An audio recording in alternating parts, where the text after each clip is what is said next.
Hello दोस्तों, नमस्कार। आज हम पढ़ने वाले हैं उत्तराखंड भौगोलिक संरचना की एक और नई वीडियो सीरीज, जिसमें हम शिवालिक श्रेणी के बारे में पढ़ने वाले हैं। हमने पिछली वीडियो में उत्तराखंड के ट्रांस हिमालय, महान हिमालय, मध्य हिमालय एवं दून घाटी के बारे में पढ़ लिया है। आज हम इस वीडियो में शिवालिक श्रेणी के बारे में कंप्लीट पढ़ने वाले हैं। आप इस वीडियो को अंत तक जरूर देखिएगा। उम्मीद करता हूं कि यह वीडियो आपके आने वाले एग्जाम्स के लिए बहुत महत्वपूर्ण होने वाली है। तो वीडियो को बिना रुके हुए सीधा शुरू करते हैं और पढ़ लेते हैं शिवालिक क्षेत्र के बारे में।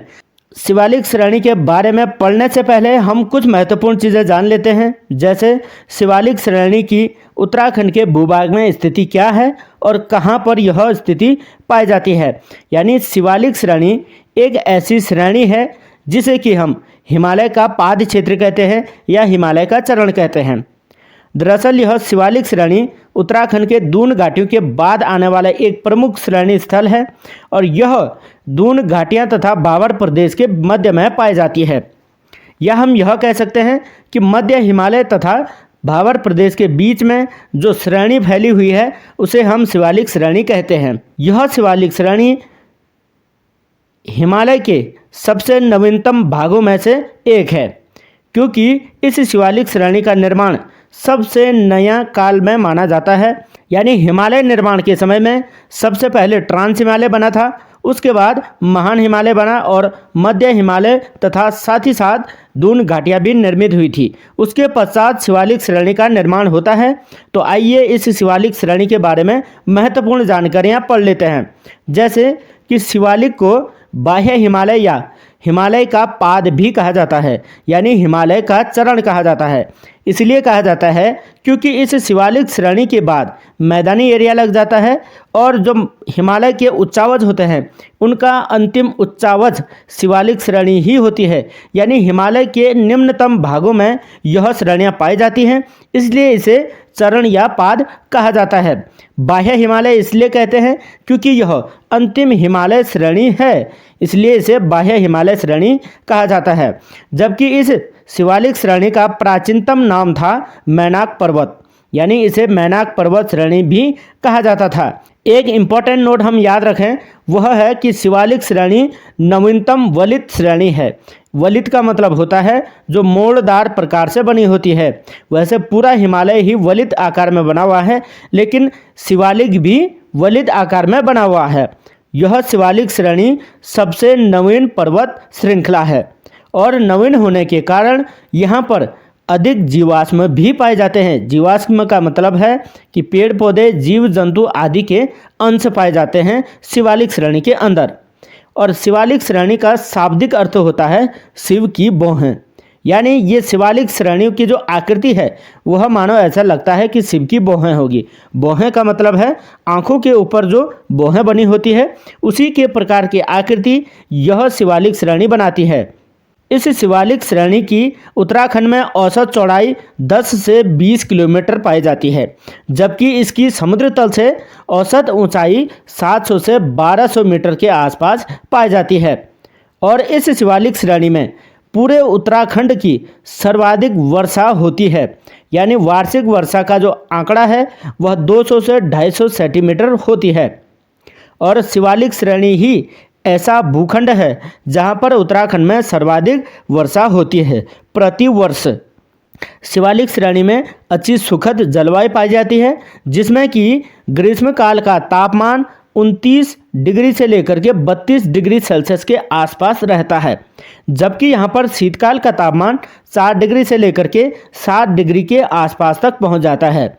यानी यह न तो अधिक गर्म है और न ही अधिक ठंडी है, इसलिए यहाँ पर जीवन यापन करना या निवास हेतु बहुत अच्छा तापमान पाया जाता है।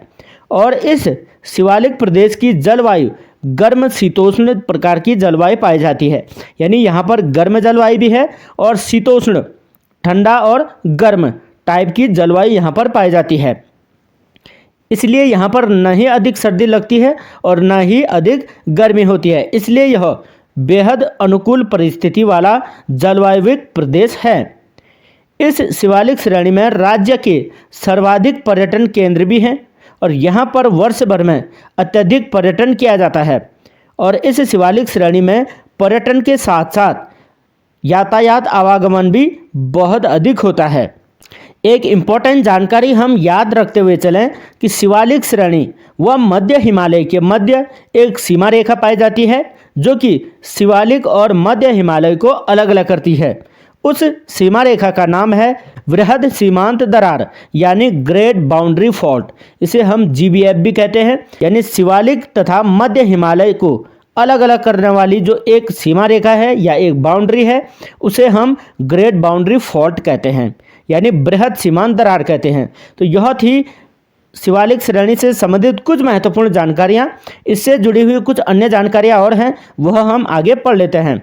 अब उत्तराखंड में शिवालिक श्रेणी की स्थिति क्या है और कहाँ कहाँ यह फैली हुई है, इसके बारे में पढ़ लेते हैं।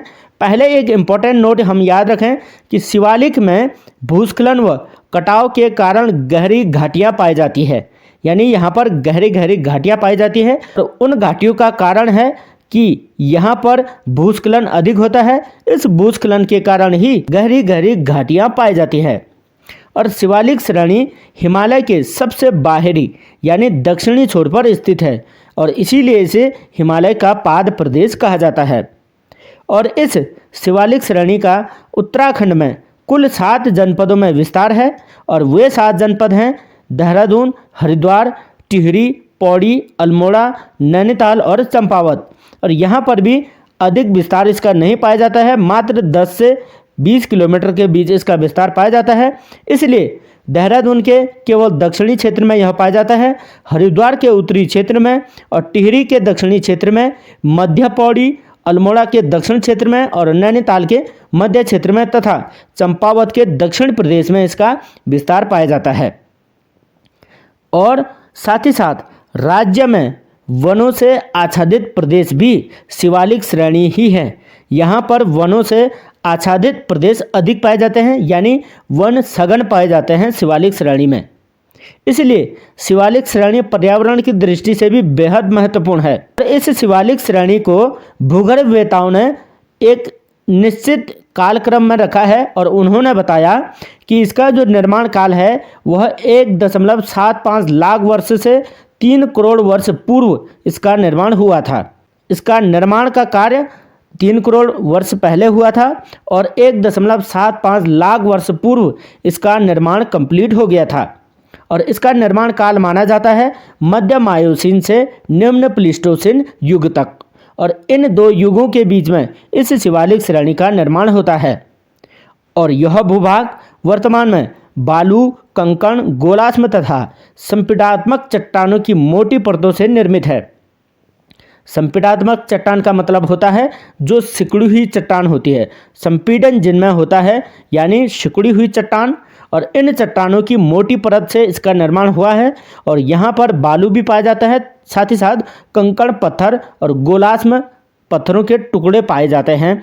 इस प्रकार के मिट्टी से और इस प्रकार के गोलाश्म बालू कंकड़ों से इस शिवालिक श्रेणी का निर्माण माना जाता है। और इस शिवालिक श्रेणी का जो धरातल है वह ऊंचा और नीचा, ऊंचा नीचा का मतलब है कि कहीं इसकी आकृति उठी हुई लगती है और कहीं इसकी आकृति नीचे धसी हुई लगती है, ऊबड़ खाबड़ टाइप की इसकी आकृति पाई जाती है।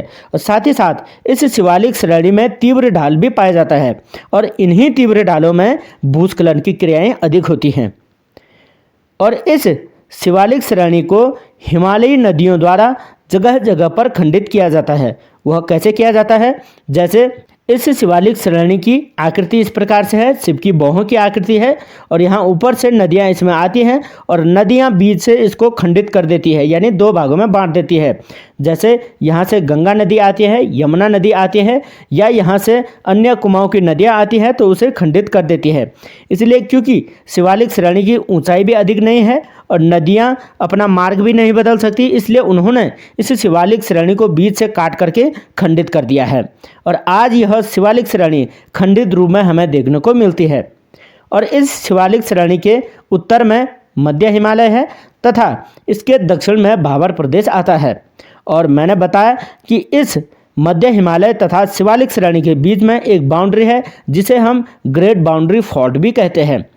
तो यह है उत्तराखंड में शिवालिक श्रेणी की स्थिति। और शिवालिक श्रेणी कुल 7 जनपदों में फैली हुई है जिसे कि हम हिमालय का पाद या चरण प्रदेश भी कहते हैं। शिवालिक श्रेणी से संबंधित कुछ महत्वपूर्ण तथ्य और हैं। यह हैं कुछ रोचक जानकारियां, जैसे शिवालिक हिमालय में कुछ नदियों द्वारा शिवालिक श्रेणी को खंडित किया जाता है। उन नदियों में कुछ प्रमुख नदियां यह हैं, जैसे हरिद्वार में गंगा नदी के द्वारा इसे खंडित किया जाता है, और देहरादून क्षेत्र में यमुना नदी के द्वारा खंडित किया जाता है, और पौड़ी गढ़वाल में पश्चिमी रामगंगा नदी के द्वारा खंडित किया जाता है। यानी शिवालिक श्रेणी को दो भागों में बांट देता है और बीच से यह नदी प्रवाहित हो जाती है। साथ ही साथ नैनीताल जनपद में भकरा नदी, कोसी नदी और नंदौर जैसी मुख्य नदियों के द्वारा यहाँ से खंडित किया जाता है। और यह शिवालिक श्रेणी केवल वनस्पति के लिए ही नहीं बल्कि खनिजों के लिए भी बेहद महत्वपूर्ण है। यानी शिवालिक श्रेणी में उत्तराखंड के सर्वाधिक खनिज पाए जाते हैं, जैसे देहरादून का मंदारन तथा मंदरासु जो क्षेत्र है यह चूना पत्थर के लिए बेहद प्रचलित है। साथ ही साथ ऋषिकेश में डोलामाइट की चट्टानें भी शिवालिक श्रेणी में ही पाई जाती हैं, और कुछ प्रमुख अन्य खनिज इस शिवालिक श्रेणी में पाए जाते हैं, जैसे बालू पत्थर, संगमरमर और जिप्सम जैसे महत्वपूर्ण खनिज भी इस शिवालिक श्रेणी में ही पाए जाते हैं। और इस शिवालिक श्रेणी में वनस्पतियों के रूप में बहुत अधिक वनस्पतियाँ पाई जाती हैं और बहुत सघन वनस्पतियाँ भी यहाँ पर पाई जाती हैं। जैसे शिवालिक में वनस्पतियों और जंगल अधिक पाए जाते हैं, जिनमें कुछ प्रमुख वृक्ष हैं, जैसे शीशम, सेलम, आंवला, बांस, साल, सागौन आदि के वृक्ष यहाँ पर पाए जाते हैं। और इन वृक्षों से उत्तराखंड में लकड़ी उद्योग तथा कागज उद्योग स्थापित किए गए हैं। उत्तराखंड का कागज उद्योग इन्हीं वनों पर निर्भर है तथा लकड़ी उद्योग भी इन्हीं वनों पर निर्भर है, क्योंकि यहाँ पर जो वृक्ष पाए जाते हैं वह लकड़ी उद्योग और कागज उद्योग के लिए बेहद उपयोगी हैं। तो उत्तराखंड के कुछ प्रमुख कागज उद्योग हैं वह हम आगे इस वीडियो में पढ़ने वाले हैं। जैसे उत्तराखंड का एक महत्वपूर्ण कागज उद्योग है जो कि एशिया का सबसे बड़ा कागज उद्योग है, और यह कागज उद्योग की मिल वर्तमान में नैनीताल में है, जो कि सेंचुरी पेपर एंड पल्प के नाम से स्थापित किया गया है। जैसे आपने दुकानों में देखा होगा इस प्रकार के पेपर्स आते हैं और आप भी इसे इस्तेमाल करते होंगे। A4 साइज का रिम आता है, इस रिम के ऊपर इस प्रकार से ग्रेन लिखा होता है और साथ ही साथ सेंचुरी पेपर्स लिखा होता है। तो यह सेंचुरी पेपर्स यहीं पर नैनीताल में ही निर्मित होता है, यहीं पर बनाया जाता है, और यह अभी बहुत अच्छी क्वालिटी का पेपर बनाया जाता है। A4 साइज में भी बनता है और अदर साइज में भी यह पेपर बनते हैं। तो यह हमारे उत्तराखंड में ही बनते हैं और जिसे हम अपने डेली यूज़ में लाते हैं। और इस फैक्ट्री यानी इस मिल से संबंधित जानकारियाँ कुछ यहाँ पर पढ़ लेते हैं। और नैनीताल में 1984 में सेंचुरी पेपर एंड पल्प नाम से एक कंपनी स्थापित की गई थी, यानी एक कागज़ की मिल स्थापित की गई थी, और यह लाल कुआं में स्थापित की गई। यानी नैनीताल के लाल कुआं में यह सेंचुरी पेपर एंड पल्प नामक कंपनी स्थापित की गई 1984 में। इस मिल की स्थापना 1980 में वीके बिरला समूह के सहयोग से पंडित नारायण दत्त तिवारी के द्वारा खोला गया था। और पंडित नारायण दत्त तिवारी उत्तराखंड के मुख्यमंत्री और उस समय के तत्कालीन भारत सरकार में उद्योग मंत्री भी थे, और उन्होंने इस बिरला समूह के सहयोग से 1980 में Century Paper and Pulp mill की स्थापना की थी। लेकिन इस मिल ने 1984 से कागज़ छापना शुरू किया, यानी कागज़ का उत्पादन करना शुरू किया था। वैसे इसकी स्थापना 1980 में हो चुकी थी, लेकिन इसकी स्थापना मूल रूप से 1984 में हुई, जब से इसने कागज़ बनाना शुरू किया, यानी कागज़ का उत्पादन करना शुरू किया, तभी से इसकी स्थापना मानी जाती है। और उत्तराखंड में कुल कागज़ मिलें यानी कुछ पेपर मिल्स 14 हैं, और इन 14 में से 2 जनपदों में ही पेपर मिल्स हैं उत्तराखंड में। एक है उधम सिंह नगर में और वहाँ पर हैं 13 मिल्स, और दूसरा नैनीताल में है, वह है मात्र 1। तो नैनीताल का जो पेपर मिल्स है उसका नाम ही सेंचुरी पेपर एंड पल्प है। और यह याद रखें आप कि उत्तराखंड का ऐसा पेपर मिल्स जो कि एशिया की भी सबसे बड़ी कागज़ मिल है, यह कागज़ मिल जानी जाती है सेंचुरी पेपर्स के नाम से। तो सेंचुरी पेपर्स का यहाँ पर यह ऑफिस है, और इसी में ये सेंचुरी पेपर्स छपते हैं।